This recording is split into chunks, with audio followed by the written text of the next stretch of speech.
महापालिका निवडणुकांची घोषणा झाल्यानंतर सध्या महाराष्ट्रामध्ये ठाकरेंच्या युती संदर्भात चर्चा सुरू आहे। मात्र आता ठाकरे बंधूंची युती कोणत्याही क्षणी जाहीर होण्याची शक्यता आहे।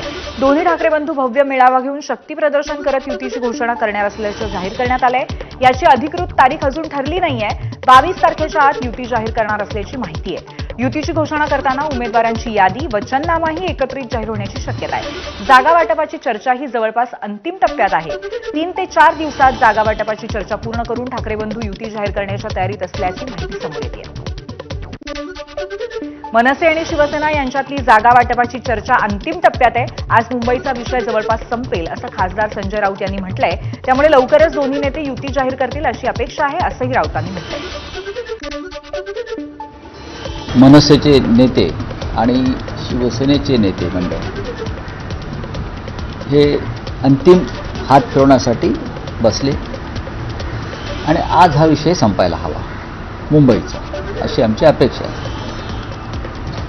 याशिवाय ठाणे, कल्याण, डोंबिवली, पुणे, नाशिक इथे सुद्धा अंतिम टप्प्यात आलेलं आहे चर्चा।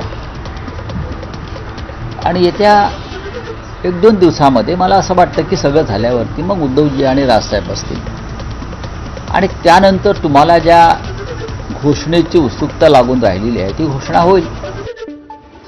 आगामी मनपा निवडणुकीमध्ये ठाकरेंची शिवसेना महापालिकेसाठी 70% नव्या तरुण चेहऱ्यांना संधी देण्याच्या विचारात आहे। आठवड्याभरामध्ये उमेदवारांबद्दल निर्णय होणार असल्याची माहिती आहे।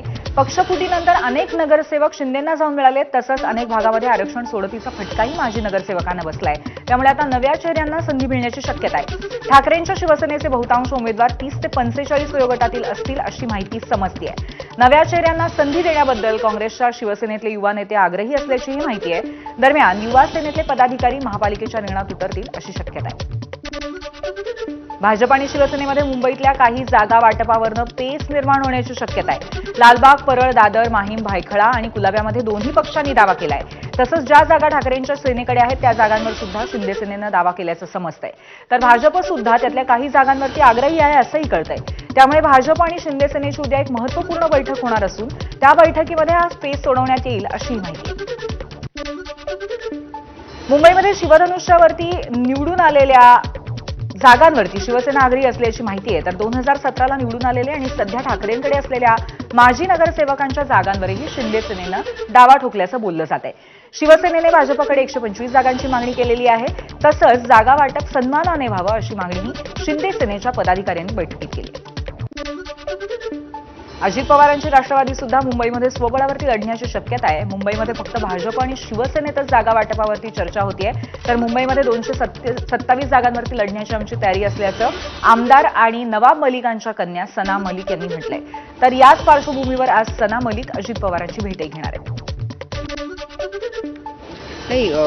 बीएमसी इलेक्शंस के लिए जो कमेटी बनाई गई थी उसकी चेयरमैन का पद दिया गया था मेरे वडील नवाब मलिक साहब, और उसी तरीके से दिया गया था कि हम कमेटी को नवाब मलिक साहब की अध्यक्षता के खाली पूरे मुंबई में 227 वार्ड का पूरा सर्वे कर वरिष्ठान के सामने रखने की।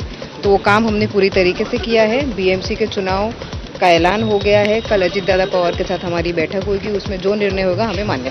हे बघा, त्यांच्यावर आरोप झालाय, आरोप सिद्ध नाही झालाय आणि जोपर्यंत आरोप सिद्ध होत नाही तोपर्यंत ते फक्त आरोपच राहतात। मुंबई महापालिकेकडनं अंतिम मतदार यादी जाहीर करण्यात आलेली आहे। मुंबईमध्ये एकूण 1,03,00,000 मतदार आहेत, तर त्यापैकी 53% पुरुष आणि 47% महिला आहेत। तसंच सांदिवलीतील 164 नंबर प्रभागामध्ये सर्वात जास्त आणि सायनच्या प्रभाग क्रमांक 176 मध्ये सर्वात कमी मतदार असल्याची माहिती। महापालिका निवडणुका जाहीर होतात सर्वच पक्ष आता कामाला लागलेत। अनेक पक्षांना आता इच्छुक उमेदवारांच्या मुलाखती घ्यायला सुरुवात केली आहे। नाशिकमध्ये शरद पवारांच्या राष्ट्रवादीच्या उमेदवारांच्या मुलाखती समीर भुजबळ घेणार आहेत। पिंपरी चिंचवडमध्ये सकाळपासूनच अजित पवारांची इच्छुकांच्या मुलाखती घ्यायला सुरुवात झाली आहे। तसंच पुण्यामध्ये आज काँग्रेसकडनं इच्छुक असलेल्या उमेदवारांच्या सुद्धा मुलाखती घेण्यात येणार आहेत। कोल्हापुरामध्ये ठाकरेंच्या शिवसेनेने इच्छुक उमेदवारांच्या मुलाखती घेतल्यात। सर्वच इच्छुक आपापल्या प्रभागामध्ये केलेल्या कामांचा लेखाजोखा घेऊन मुलाखती देत आहेत। त्यामुळे आता कोणत्या उमेदवाराच्या पत्रामध्ये उमेदवारी पडणार हे पाहणं महत्त्वाचं असेल। शरद पवारांच्या राष्ट्रवादीशी चर्चा सुरू असताना दुसरीकडे अजित पवारांनी मिशन पिंपरी चिंचवड हाती घेत भाजप आणि ठाकरेंच्या शिवसेनेला मोठा धक्का दिलाय। पिंपरी चिंचवडमध्ये आज अजित पवारांच्या राष्ट्रवादीमध्ये मोठ्या प्रमाणावरती पक्षप्रवेश होणार आहेत. पिंपरी चिंचवड शहराचे शहर प्रमुख सचिन भोसले यांनी उद्धव ठाकरेंच्या शिवसेनेला जय महाराष्ट्र करत राष्ट्रवादीमध्ये प्रवेश केला, तर अजित पवारांनी भाजपलाही मोठं खिंडार पाडलं. स्थायी समितीच्या माजी अध्यक्षा सीमा सावळे यांनीही राष्ट्रवादी काँग्रेसमध्ये प्रवेश केलाय. पिंपरी चिंचवडमधील आकुर्डीचे माजी नगरसेवक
महानगरपालिका ही अशी एक संस्था आहे ज्याचं सामान्य लोकांची अतिशय महत्त्वाचं काम पडतं. दैनंदिन ज्या गोष्टी असतात त्याच्या संदर्भातली ही महत्त्वाची संस्था आहे. आणि चंद्रपूर महानगरपालिकेची जी आगामी निवडणुकीत आहे त्याच्या संदर्भात चंद्रपुरातले जे डॉक्टर आहेत त्यांना देखील काही मोठ्या अपेक्षा आहेत. आपण त्या डॉक्टरांकडून जाणून घ्यावं की नेमक्या त्यांच्या काय अपेक्षा आहेत. मॅडम, काय तुमच्या अपेक्षा आहेत महानगरपालिकेकडून आणि सध्या काय समस्या आहे तुम्हाला?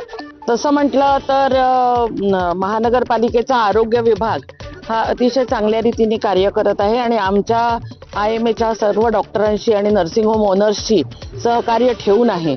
पण त्यामध्ये सुद्धा आम्हाला वरचे वर इन्स्पेक्शन्स, दर 3 महिन्याला इन्स्पेक्शन, दर 6 महिन्याला इन्स्पेक्शन आणि खूप साऱ्या जाचक अटी आणि बऱ्याचशा ज्या संसर्गजन्य रोगांच्या प्रत्येक आठवड्याला आम्हाला जे रिपोर्टिंग करावे लागतात त्या ते कधी कधी आम्हाला जाचक होतं. कारण की आम्ही क्लिनिकली वर्क करतो आणि त्या कामामध्ये हे क्लरिकल काम आम्हाला जास्तीचं करावं लागतं. तर ह्या थोड्याशा ज्या अडचणी आहेत त्या कमी झाल्या तर आम्हाला बरं वाटेल. आणि त्यातून PCPNDT हा एक ज्वलंत विषय आहे. तर त्याबद्दल सुद्धा ज्यांच्याकडे सोनोग्राफी मशीन्स आहेत त्या लोकांना खूप सजग राहावं लागतं आणि ते सगळे आमचे चंद्रपूरचे IMAचे डॉक्टर सगळे नियमाचे पालन करूनच काम करत आहेत.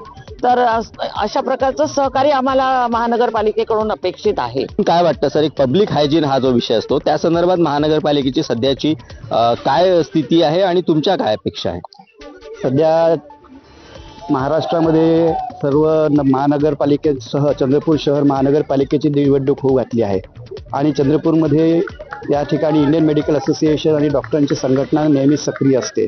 तर आमच्या ज्या अपेक्षाचा विचार करता सगळ्यात महत्त्वाची अपेक्षा ती ही राहणार आहे की पूर्ण चंद्रपूर शहरातील नागरिकांचं आरोग्य हे सुदृढ राहायला पाहिजे, त्यांचं निरोगी राहणं आवश्यक आहे आणि त्यासाठी त्यामध्ये संवाद हा होणं आवश्यक आहे. तर महानगरपालिका आणि या महानगरपालिकेच्या अनुषंगाने डॉक्टरांची संघटना यांची सल्लागार समिती स्थापन होणं आवश्यक आहे, जेणेकरून नेहमी जे काही आरोग्याच्या दृष्टीने बाबी राहतील त्या संवादाच्या माध्यमातून सोडवण्यात जातील. नंबर 2, या ठिकाणी चंद्रपूर शहर पाहता इथं प्रदूषणाचा विळखा बसलेला आहे.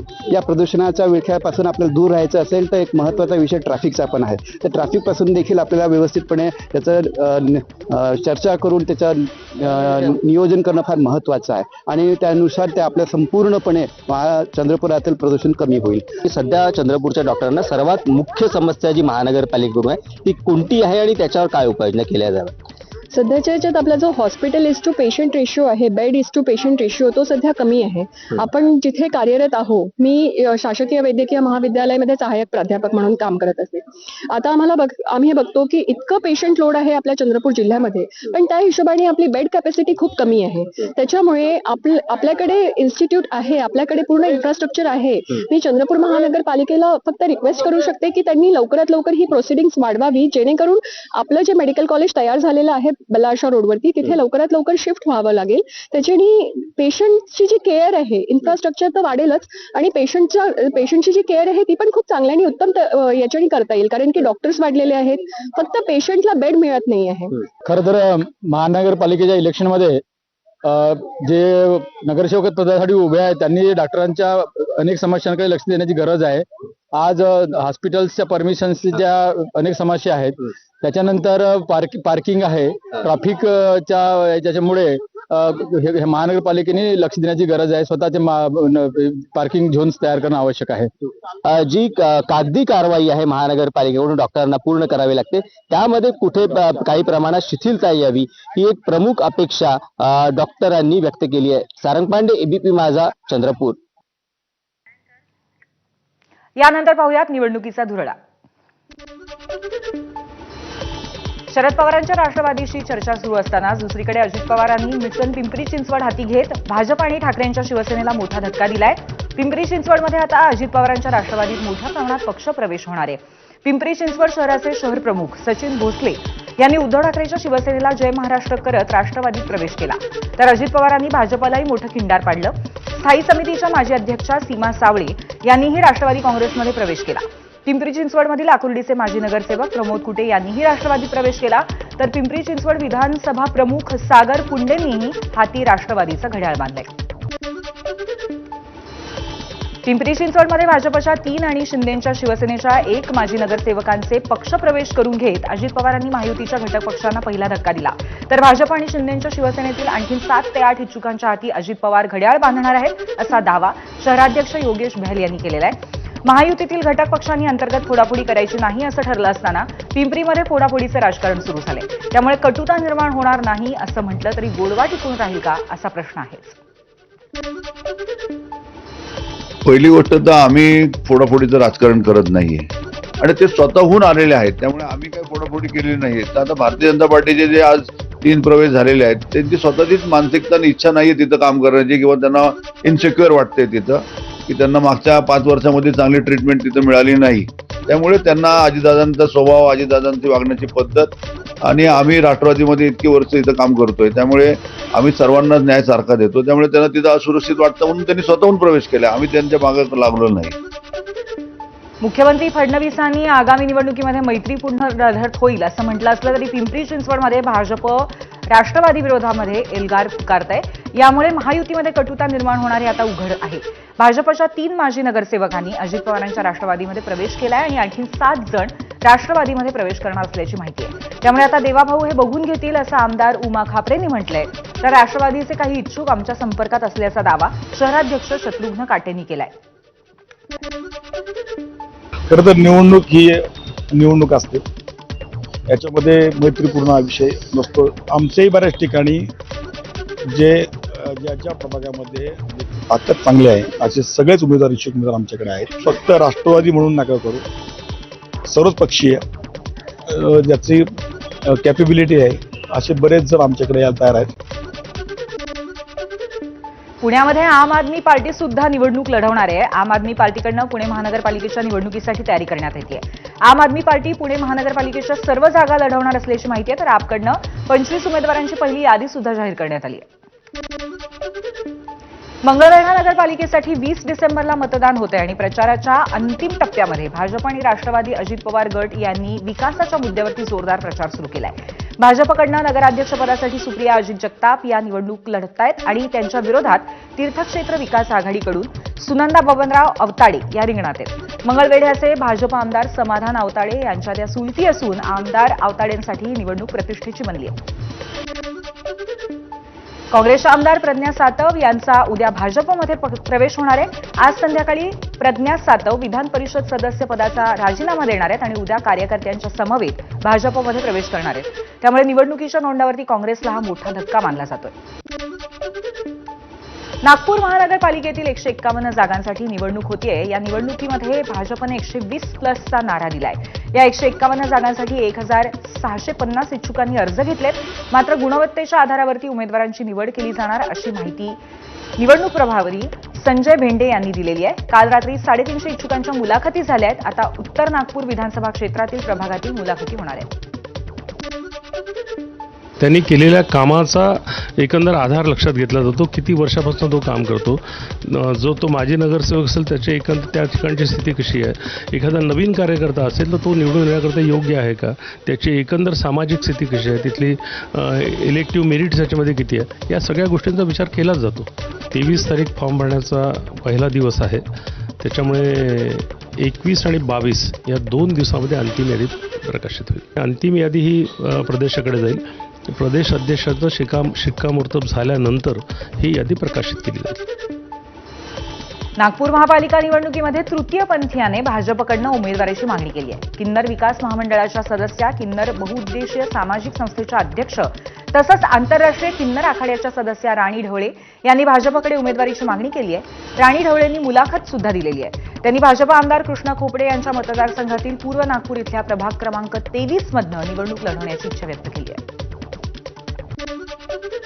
माझी पण इच्छा आहे की मलाही कुठंतरी जागा मिळाली पाहिजे आणि जनतेचं समाजासाठी तर नेहमीच काम करत असते व जनतेसाठी पण काम करण्याची माझी इच्छा आहे. आणि जनतेच्यासाठी काम करण्यासाठी आपल्याकडे काहीतरी पद असणं आवश्यक असते. तर माझी इच्छा आहे की मला महानगरपालिकेच्या निवडणुकीत कुठंतरी जागा मिळावी आणि मी ती जागेत संधीचं सोनं करावं. नागपूर महानगरपालिकेच्या निवडणुकीसाठी प्रशासकीय हालचालींना वेग आलाय. निवडणुकीमध्ये पारदर्शकता आणि बोगस मतदान रोखण्यासाठी प्रशासनाने कंबर कसली आहे.